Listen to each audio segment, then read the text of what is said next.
Ria had a routine: wake up, classes, study, scroll through her phone, sleep, repeat. It wasn't exciting, but it was safe. No risk, no failure, no pressure, but also no spark. She had dreams, quiet ones, to travel, to write, to speak in front of people. But every time she thought about them, her mind would whisper, "Not now, maybe later. Who do you think you are?" So she stayed where it was comfortable, where she knew the outcomes, where things never stretched too far or too deep. One day, her literature teacher announced a speech contest, the kind Ria always admired from the sidelines, but never dared to join. That evening, she told her brother about it. "You should do it," he said. She laughed. "Me? I freeze when 3 people look at me," he smiled. "Then maybe that's exactly why you should." She rolled her eyes, but that sentence stayed. That night, she couldn't sleep, not because of fear, but because of a quiet possibility she couldn't silence. What if she tried, not to win, not to impress, just to feel something she hadn't felt in a long time? Growth. The next day, Ria stood outside the announcement board after class. The list of names for the speech contest was already filling up. She stared at the blank space at the bottom. Her hand hovered above the pen. Then she walked away, but 5 steps later, she turned back. Not because she was sure, but because something inside her whispered just once. She wrote her name, quickly, quietly, almost afraid someone might see. That night, she sat with a blank page, trying to write her speech. But nothing came. Every sentence felt forced. Every idea sounded weak. She crumpled paper after paper until her brother walked in and asked, "What would you say if you weren't trying to be good?" Ria paused. Then she picked up a new page. No title, no filter, just her truth. "I'm scared of being seen. I want to grow, but I hide behind safe. I've waited too long to feel ready. Maybe the only way out is through." She didn't finish the whole speech that night, but she started. And this time, starting felt like the win.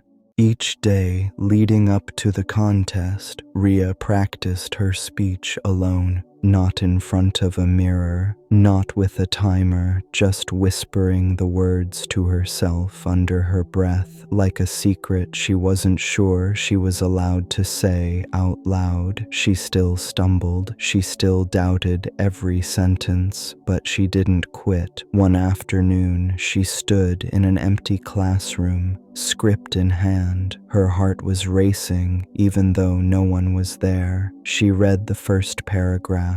Her voice shook. Then she read it again and again. She started to notice something strange. With each repetition, the fear didn't disappear, but it stopped deciding everything. Later that evening, her brother asked, "What if you mess up on stage?" Ria smiled, tired, nervous, but calm. "Then I mess up." He raised an eyebrow. She continued, "At least I'll know I did something that scared me." That night, she wrote one line in her journal: "Growth doesn't wait for courage to be complete. It just asks you to begin before you're ready." And for the first time, she didn't feel like running.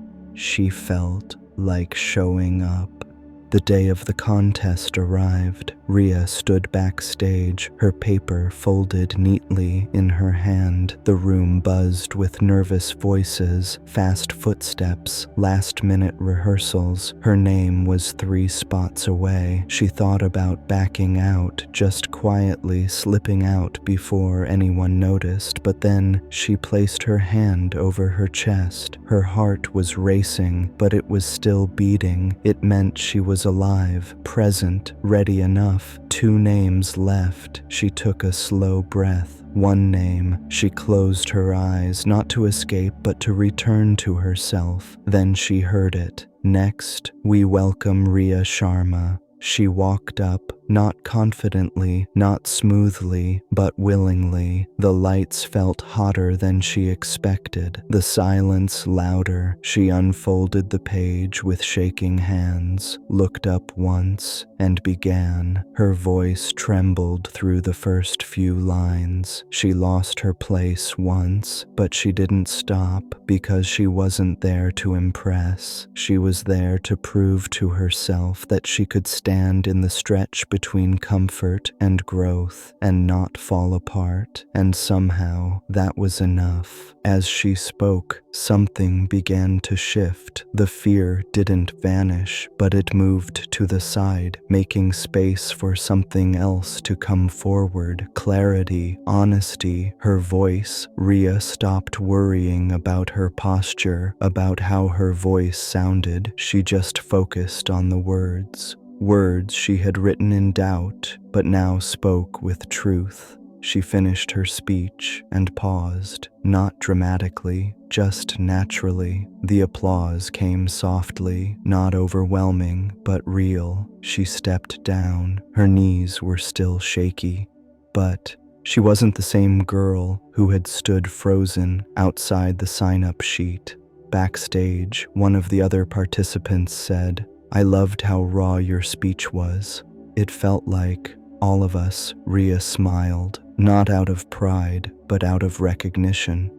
For the first time, her fear had served a purpose.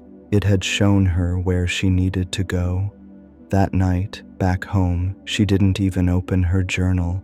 She just lay in bed, eyes open, breathing steady, and whispered to herself, "I stepped outside, and I didn't break."